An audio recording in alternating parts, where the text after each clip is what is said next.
So yeah, another 2 hours, hopefully be completion. Getting close to the finish line.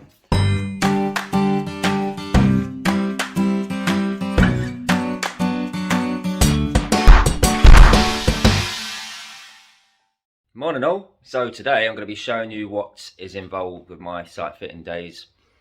And as you can see behind me, just had the kettle on the go, woke up about 15 minutes ago. I'm always a bit of a slow starter.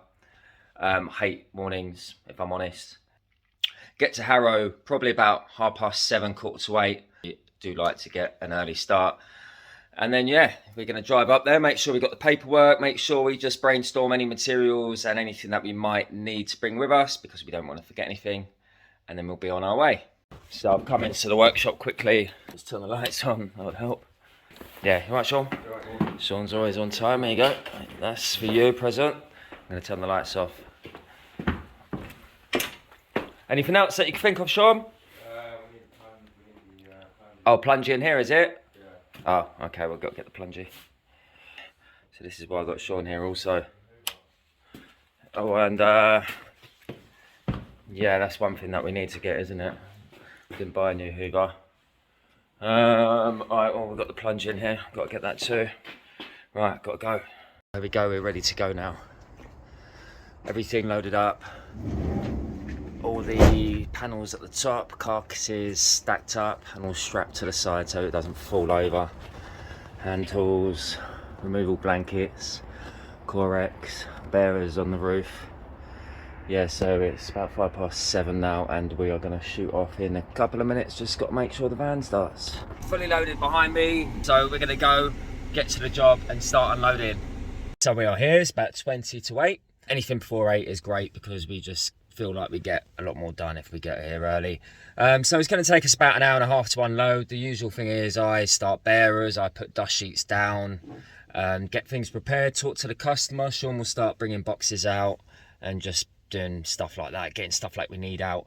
Anything that we don't need, we're going to leave in the van. For example, electrical box, silicone box, those sort of things we don't generally take out because well, it might come out just to unload the van and it'll go back in so we don't clog up the sites. And we've just generally got one site box that's got all our essentials like 3 boxes of screws, the sizes that we need, square, what else, tape measure. Yeah. Just the essential little bits and pieces that's all in one box, so we don't have to take all the toolboxes out in one hit. So okay, so we're at the job. Customers just popped out quickly to drop the kids off at school. It's probably about 8:15. No, it's a bit later now, 8:30. I've been putting dust sheets down. Let me show you around to show you what we're at. So this is the space that we're fitting in today. It's a lower alcove unit to stretch wall to wall, just below the sound bar as well, so 700 high, and then we've got 3 floating shelves either side with lighting. TV's got to come off at some point. We've got to fit the lower carcasses first because the customer wants us to do the carcasses first to see the shelf spacings. A bit back to front, but it has to be done. Customer's always right, as we know. Double layered the sheets. We've also got a rug underneath. We've kept that just to protect the floor even more. Really, really well protected. We've got our kits here, so our cordlesses and our packers, our screws, our levels, masking tape and our drawings to be able to get these bearers down first. So that's job 1, to get the bearers down, which I'll show you a little bit later. Sean's bringing in all the pieces and we lean things against walls and we just use our rubber gloves. Always wear gloves on a job because we don't use laminate or anything like that. We use painted components, don't we? So we protect the walls by putting gloves in between each layer to save space, bring everything in, stack them up like that. These are the thick shelves. And we've got the doors all wrapped up in removals blankets and we've got the tools that we need here if we need them. So yeah, we protected the floor and this is the space that we got. Pretty decent, isn't it? Lovely. Nice bit of light. You get jobs sometimes where they're literally, you can't even move. You can swing a cat, as they say. So let's go out and show you what we got. So yeah, we're not gonna take these in. We've got an essentials box, and in the essentials we've got like tape measure and essential screws and a square and bits and pieces that we need, the tools that we use constantly. And Sean is just taking all the doors out. You're taking the doors out now, Sean? Yeah, I've taken the doors out. Oh, he's taking the doors out. So panels in the floating shelf. yeah, so these, we got the ledges now. We've got to take the ledges in. But what we're going to do with those, just find a place inside. Yeah, let's find a place inside, and then we could just start taking the floating shelves out and ultimately bring the carcasses out. Okay, so that's what we're going to do next.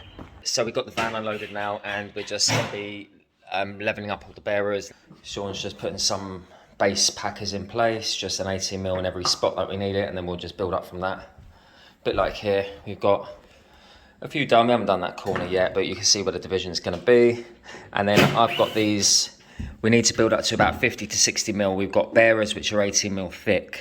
So by the time we add on the bearers of 18mm plus the 236s, it's about 54, which is fine, between 50 and 60. So I'm doing my base, which is 2 layers, and then I'll get the level and I'll tweak it with some 1mm packers, some 1mm, rather than using 3s and 6s and working my way across. This is the bit of a quicker way, a bit of a cheat really.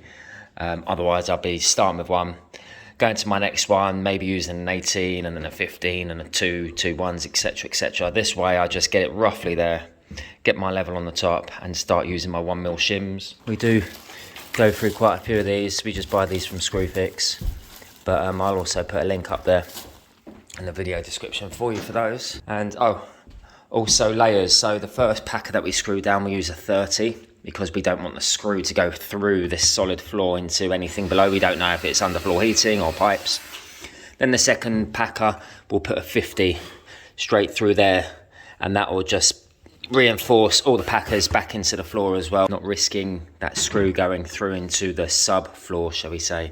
Sean is cracking on with the hinges, just opening up the hinges. We've got soft close, full overlays for this job, and we just buy them pre-done because you can buy them separately with the separate plates. So these are the plates, different thicknesses, but we don't. We generally just stick to a pre-packed hinge and soft close on this thing. So Sean is just adjusting them so they're all at the same. He's going to adjust this grub screw in the centre, and he's going to wind it all the way back so the plate is hitting the hinge as tight as possible. So when it comes to adjusting all the doors, they're all equal, because when you get them out of the packs, they're a little bit all over the place. We're nearly there on the packers now, so they've already been levelled up. These have already been levelled up completely. I've got to that section here, that one is level, and now I've just pinged my level across to here. And I'm nearly there, to be honest. I am there, so I know that one is right. I just need to put a spacer underneath this one to fill that gap. Once that's done, I will then work back with a small level and then work my way across. After that, I'll check it across that way to make sure I'm happy. But yeah, we've got these long timber bearers to go down soon. We just use 2x1s, works fine. Been doing that for about 10 years. No harm using that. Got our carcasses here. You can see where the division is off centre. So this one is the left, this one is the right. So that one is going to go there. So that little division is going where those packers are. This carcass here, that division there, is going to go where those packers are. And obviously this one here is the sensor unit. So obviously it flows all the way across. We've got 8 doors going on the front. Beaded shaker style, sprayed with our airless sprayer. When we're spanning over a certain distance, it's generally about 800. Then we use 25mm thick shelves, and that's what we've done on this case. We've got about 1.1 shelves there. So over here we've got our floating shelves, and we've got obviously 3 and 3. These alcoves are slightly off, by the way. This one is smaller than this one by 50mm, so this is why they're slightly different. We are going to scribe them in length. These have just been skimmed, so they should be pretty solid and pretty flat. You can just see the back of the shelves here where we just put the adjustable shelf pins in, and we've allowed 5 pins on each shelf because we're spanning a good 1.5 metres there. Got LED lights going in these today. You can see the grooves, our usual system. If you want to see how we do those and you want to see how we light up our LEDs, we've got a video for that, so I'll put it in the thing above the video right now. And yeah, so the groove's going to hit up against this chimney breast. We're going to drill a hole through the wall, feed the cables in. The power's at the back behind the TV, so we've got to take the TV off the wall. we've got an access panel here. It's not great, it's only a tiny little access panel, so it's going to be pretty hard to be able to grab those cables. Ultimately, those cables, 6 of them, have got to come to around that point. The panel is just behind the TV there, it's really tight. We've got to get our everything that we need in that one spot. So that's going to be the hardest point of the shelves. Obviously getting the fixings as well. You just don't never know what you've got with these walls. Sounds nice and solid. I reckon we're going to get good fixings on these tomorrow. But yeah, today is carcasses and bearers, carcasses, hang the doors, put the ledge in, get that completed all today, and then tomorrow will be on the shelves. One quick thing is, because these carcasses were off centre, well, this one was bigger than this one, I've worked out my centre line first, and from my centre line on the chimney, I came across, so we've got this carcass here, so that effectively was the centre of that division. I came across 800 and 800, gave me these 2 pencil lines, one there and one there, and then I worked my carcass width across there. We made these carcasses the same in width, so the doors are the same. This gap, the carcass is just up against that skirting, but on this side we're 50mm away. You can see that pencil line there where the end of these packers are, so we've got a slightly bigger trim on this side, and we designed it that way because as you walk in, it's in that far right corner, you're not going to really notice it. And I wanted the doors to be centre. I could have equalled that out, but then the doors would have been slightly off, which wouldn't have been great. It would have not looked planned. So for the sake of a slightly bigger trim on the right, I thought that was the best way to go. So yeah, hinges, packers, bearers, drop the carcasses on, so let's get to that in a minute. So bearers going in now, as they are all levelled up. This one is pretty long. We've got a 4.5 metre long timber. There we go, like so. So that's one. One that goes there. Oh look, we actually have got the right one there. There we go. And then we've got the last one at the back. That sails past, doesn't matter where that finishes. So there's our bearers now. Basically just got to screw them down with some 450s. What we've done with the bearers is that we allow 30mm between here and here. So when we screw our carcass down, we come from the inside of our carcass 50mm in with our screws. And we obviously want to hit the centre of this bearer. Hence the reason we leave a 30mm gap, basically for fixings, to get that screw in the carcass in a nice position. This bearer here also is 50mm step back from the front of the carcass. We come in around 50mm, maybe a little bit more on this one. So that is what we're doing on that also. So I'm just going to go and fix those down. Sean's cracking on with a few doors. So hinge is ready. He's already adjusted it back. Put this plate on. Put a grommet on top and bottom of every door. And they will basically be really quick and easy to hang. I say that. Probably just jinxed myself now. So let's go ahead and fix these down properly. So now the bearers are down, we're going to aim to get these 2 carcasses in place. Just wait for Sean to screw up that last door plates. Let's go and do it, Sean.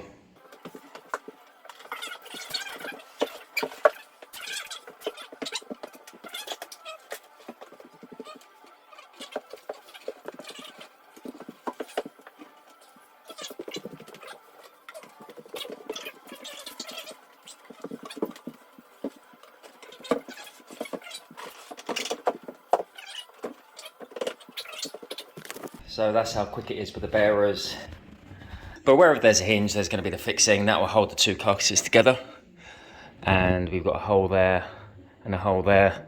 These ones are for trims. So when we get our trims, we're going to be using those screws. Again, hinges going there. Yeah, so a screw down in each corner. 1, 2, 3, 4. Maybe 2, 2, 2, 2. Well, half the strength is in fixing the units together. That's really going to make it rigid because these are extra deep and this is thin. By the time we screw all 3 together, you know, you probably wouldn't even need to fix them down. We obviously are. Bearer system is the way I like to do it. Takes about an hour, maybe a little bit longer for something like this to get them done. But you know, you've got so much fixing strength down into the floor with the feet. When you've got these windable feet, you've got no fixings down into the floor. You're relying in battens on the wall at the back, fixings into the side walls, etc., which is a faff. That's another part of the puzzle done. I'm going to fix those all together while Sean just cracks some of the doors. Okay, so I've just brought the ledges in. Just prop them on boxes just so I can access them and just mark them out really easy. Just transfer the measurements from what I've got. Front edge forward on both. Joint on in the right position. Joint there. These two just had a light swipe in the workshop before they got sprayed because I didn't really want to make a feature of that joint. Obviously, that 4.5 meters can't be one solid piece. As you can see, I've got my marks. So I started with my center line. That's my center line, and I've just come across 200mm increments, 2, 4, 6, all the way across. And from those points, I've measured up. Okay, so I've done that with all of them. I've also measured from here to the start of the corner, and then from the center line to where my corner starts, which is 754. And from this center line to where the corner starts, 759. So I've got the position of that corner. I've also got the corner length there, 5144 from the front edge to here. So basically all my increments, I've just taken all the measurements of what I have here in 200mm increments. And then from this point here, I've measured the overall length. As you can see here, it says 2393, 2435. That is the length from the center line across, allowing 1mm, taking off 1mm. And the same here from the wall, taking off 1mm. I've then gone, okay, well, how long is this one? Where does that go in relation? And I've used my square cut component, which is the top, as a square. And there's a 12mm difference between here and here. It's in here and here. So I'm minusing 12mm on that to get that line. I put my square on there as well, just to see how flat that wall is. And it does go off, so that is correct. So, and I've done the same on that side. This one isn't as bad. This one is just +3, so I'm going over 3mm on that one. I've used my square. I put a square across here up against the wall to see how square this corner is in relation to my piece. We're pretty close here. It says a square cut. And basically just from here to here where plasterers skim, they just generally swipe it in, so it's always got a little bit of a curve, so we've got to flick that little cut in afterwards. Once I've cut it, I just have to get my plane and plane it in. So basically every measurement I have here is +26. So you see 519 +26. So what that is from the wall to the start of my carcass, I'm allowing 26mm for the total overhang. So 3mm is my gap, an 18mm door, and a 5mm overhang of the ledge. 26 in total. So that will create a 5mm lip or an overhang of the ledge to the front of the door. So I know that is my center line there. So I'm going to come across and get a bit of masking tape there and do 200mm increments, draw them in. And then I'm going to go, okay, that one is 244. Okay, so then I'll just draw 244 at 200 across. That one's 246 at 400 across, etc. Draw them in, and I've got my scribe as such. It's taken me about half an hour to do that, and I was thinking about using Corex, which is that floor protection, but by the time I did that, I just thought might as well do it the way I know and I do best, because I'm pretty good at scribing generally. So Sean's outside, as you can see. He's on the plinth. Hello.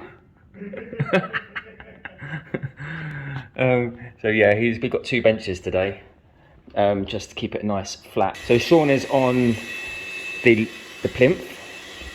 He's marked out 2 plinths. He's ready to go on that, and he's also going to be cutting these trims. At the same point, I'm going to be marking these out, sort of meet in the middle. He's going to be cutting. While he's cutting, I can then start hanging doors. Can you see where I'm getting now? So always planning in advance. We've got these pieces here adding on, so this is where our trim is going to stick onto. So we're going to use mitre bond to attach a trim onto that, because our door is finishing 3mm away from this end of a carcass, We needed the trim to be 21mm away from, you know, deep, because the door will be 18 plus a 3mm gap. We couldn't use an 18mm trim completely flush. This is why we stepped this little piece forward like that. So when you add it on, it will be flush with the doors. Progress report, and started raining. But other than that, I've put some masking tape on these pieces to be able to transfer the lines. Sean's working outside trims now. He's just doing it the same way as I'm doing it. One of the plimps is in, and it starts making it look a little bit more finished. I've, in the meanwhile, just put some spacers in front. So let me just show you. Just imagine this is a door, okay? I can't bother to go over there and get a door. Imagine it's got the hinges there and there. So what I do, I put a 6mm spacer in between the door and the carcass. Imagine that's a 6mm. We use 6mm spacers in between. Bricked up 6mm MDF. Push that right up against the spacer. Make sure it's square to the unit, like not angled or anything. Flip that hinge over, because the hinge will already be screwed onto the door, and then screw it onto the carcass. As simple as that. So that's what I'm going to do now. 6mm packer. Packed up the packers to go to the side of the carcass, because that's how I planned my unit. Doors in line with the bottom of the carcass. And then you can simply do this on your own. Flick one hinge in so it doesn't mark your paint. Hold it with one hand, flip that in, and then it's a bit of a faff to get the first screw in, but once you have, it holds itself in place, and then you can just get the rest of the screws in. So, packer's taken out. Let's see what we're like.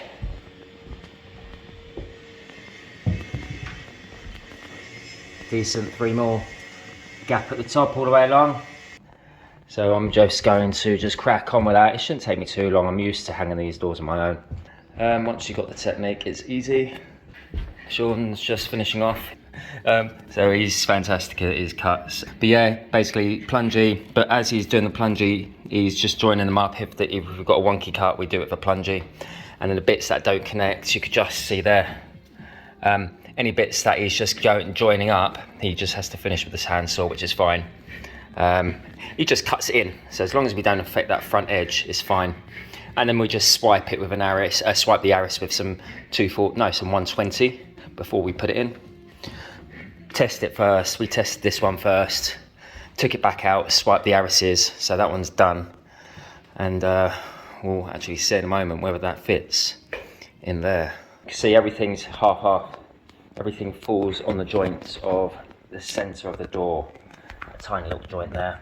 I'm not going to try and touch it up, because it's going to look worse if I touch it up, because I use an airless sprayer. As soon as you start touching up, you're going to notice it. So yeah, let's clear this off. I'm going to clear this off now. Now I know what doors are what, and try this legend.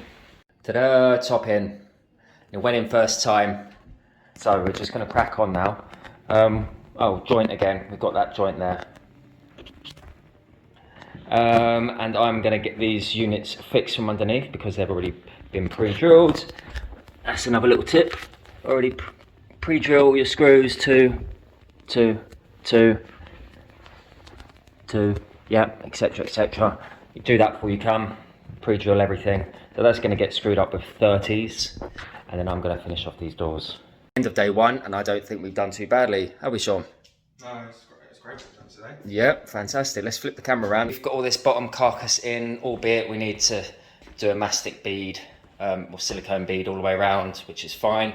We've got to tweak a few doors, which is, the doors have just gone on. We've adjusted as we've gone, but they've just started to go a little bit skew with here, which is fine. And these two end trims need to be glued in place. But other than that, it's a clean down, handles, silicone. So yeah, good progress first day. Catch you tomorrow. Okay, so day 2 has come, and we're just putting the sheets out. So yep, sheets out, tools back out, because we had to put them all in a corner.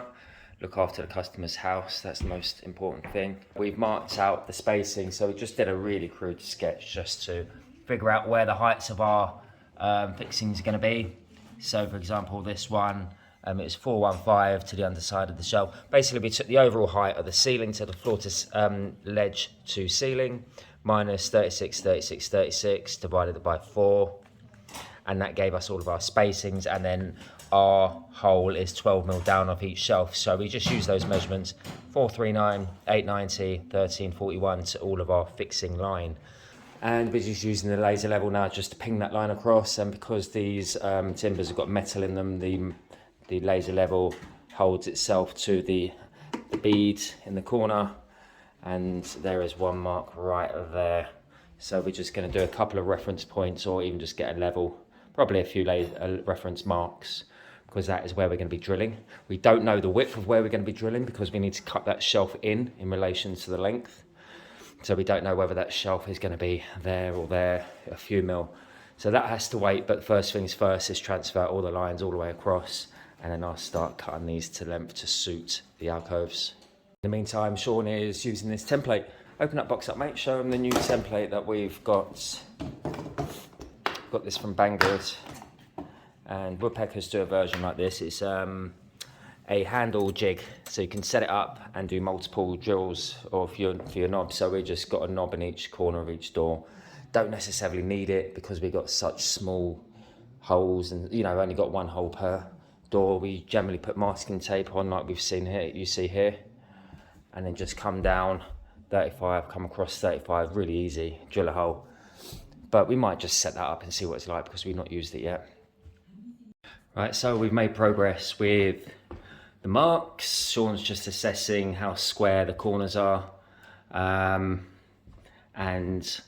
I've been pre-drilling, and typically getting a bit of breakout. I'm going through 3 sizes at the moment. I'm start with the 6mm, then the 8, then the 10, because we've got these chunky wall plugs. They're 10mm to go with these pins, shelf brackets, adjustable shelf brackets, whatever you want to call them.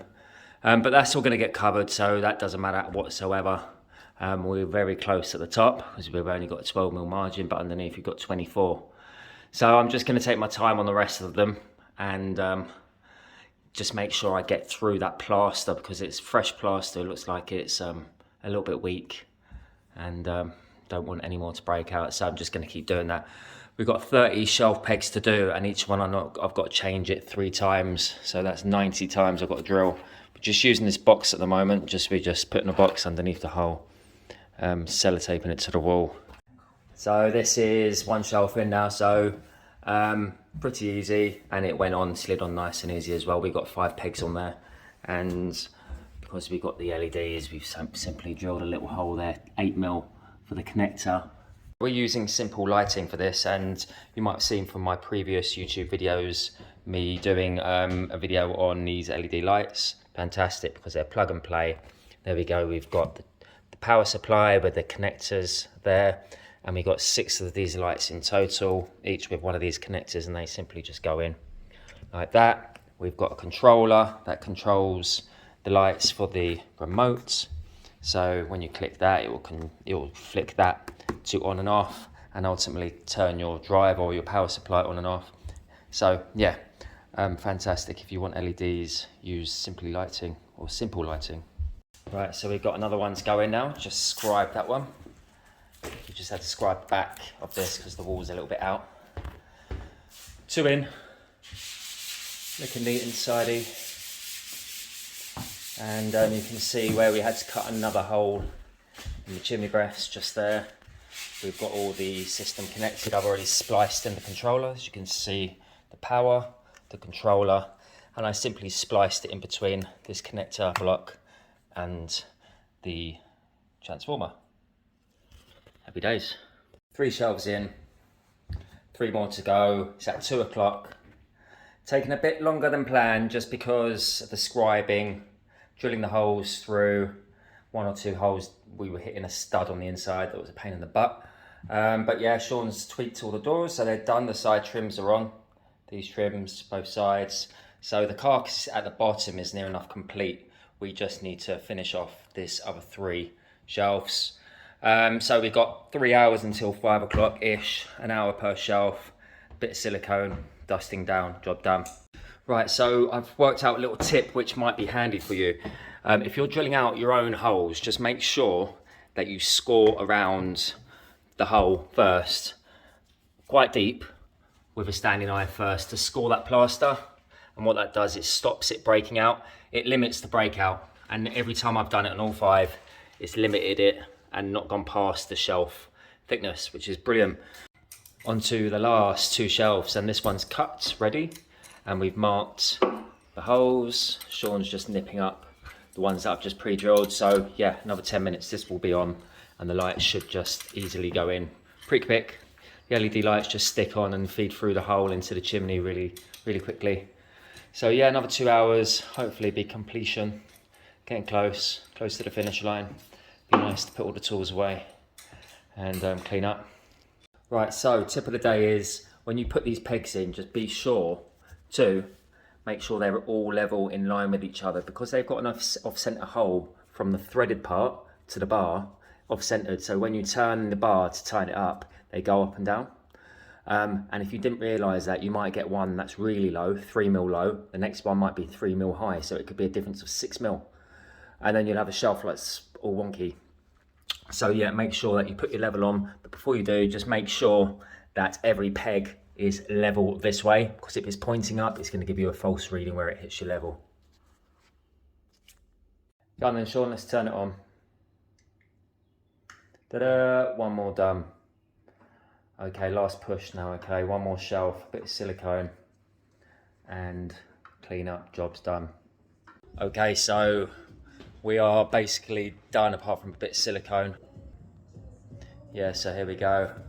Unfortunately, one connection, the solder broke the solder joint, so very unfortunate. Really easy to change, that take 10 seconds to take the TV off, but we've got to come back again. And we can't get those final finished shots. But yeah, it's a cracking little unit. Really nice. And I don't even know what the time is. Time's just passing by so fast. All I need to do is go around with a silicone joint, and job done. Nearly packed up all the tools. Sean's doing that while I just pull the sheets away. Just do the last clean and silicone. So if I do